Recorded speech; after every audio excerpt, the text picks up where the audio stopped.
Hi, this is Gary with MACMOST.com. Let me show you how you can use the Image Capture app on your Mac to download photos from your camera.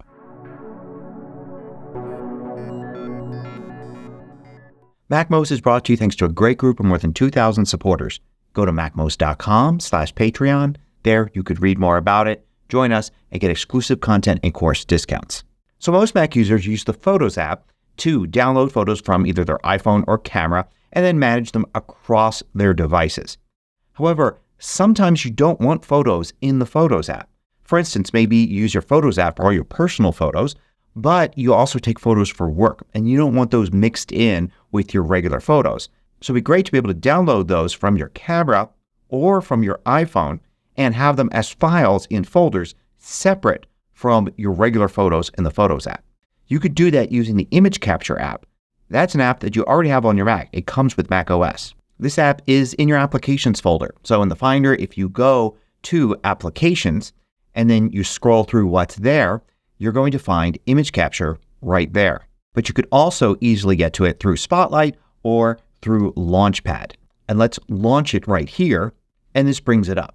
Now I don't have anything connected here, so it shows nothing. But if I take the SD card from my DSLR camera and I insert it into the SD card slot on my Mac Studio, then I'll be able to access the photos that are on this card. If you don't have an SD card slot on your Mac, most Macs don't, then you can get a pretty inexpensive SD card reader that plugs into a USB port. And of course, a lot of cameras also allow you to connect them using a USB cable. So you're using your camera as the SD card reader. And the way you do it, as soon as you insert the SD card, then you're going to see it appear here in Image Capture. So there's this one.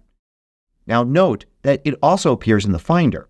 So if I create a new Finder window here, I can actually see it under Locations. So there's the card there. And I can go through these folders here and try to find those photos. So that is another option. But the Image Capture app gives you a lot more features than that. If I select the card here, I'm going to actually see previews of all the photos that are here in a list. And I can switch between List View or Icon View for all of these. In List View though, I get a lot of different columns here. Let me expand this and I can see here I've got name, kind, date, file size, the width and height of the photos, the camera settings like aperture, shutter speed, all this stuff right here. I can resize all these columns, including the preview over here. So if I resize this first column by dragging to the left, I can actually make the thumbnail smaller. But this is kind of the maximum size, the largest they'll get. In Icon View, you've got this slider up here that allows you to increase or decrease the size. Now at the bottom, you've got your import location. So here I've got it set to the Pictures folder. But I can choose another folder, or I can choose Other and select any folder that I want, including making new folders. So the basic idea is you select the photos that you want to download. You can click to select. You can use the Command key to select others. You can use the Shift key to select Arrange. Once you've got the ones that you want and you have it set to import to the folder that you want, then you can just click the Download button here.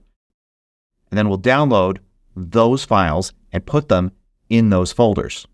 I can also choose to import directly into the Photos app from Image Capture. I can choose to have them open in the Preview app or go directly to a new message in Mail. If I select Preview, the same photo would just open up as a document in Preview, then giving me the chance to save it.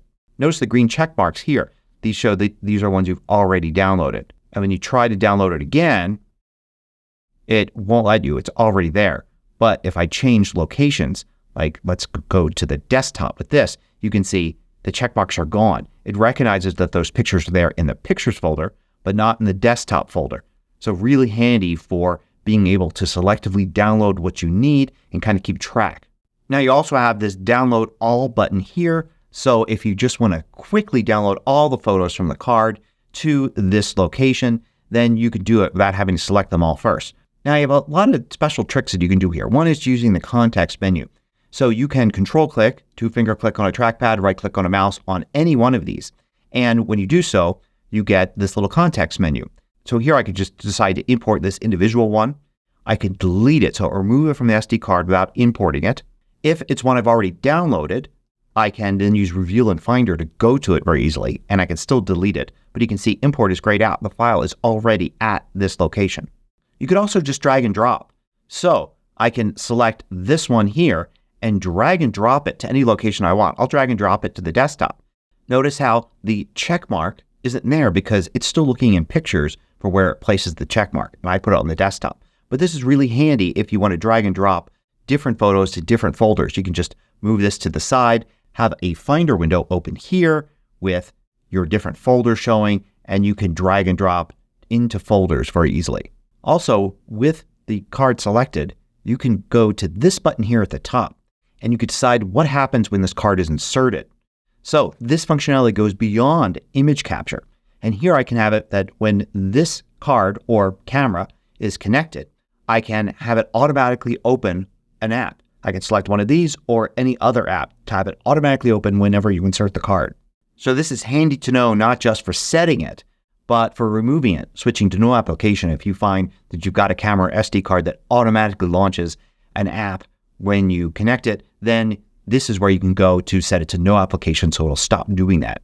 You also have this button here which actually rotate a photo. Depends on the file type though. These are all RAW type photos, so that's not active. But this photo is a regular JPEG. So I can actually rotate the photo like this so when it imports correctly to begin with. Now note you can also plug in an iPhone connected with a cable and you'll be able to see it here as well. When I go to it, I can see the photos that are there, and I can do the same things with these. I can select them. I can select where to import them to. I can control click and you can see there's import, there's delete. So if I'm going to pull photos directly off my iPhone, or perhaps an iPhone that's not set up as my primary iPhone, like one for work, I can do so with image capture, just like with any other camera.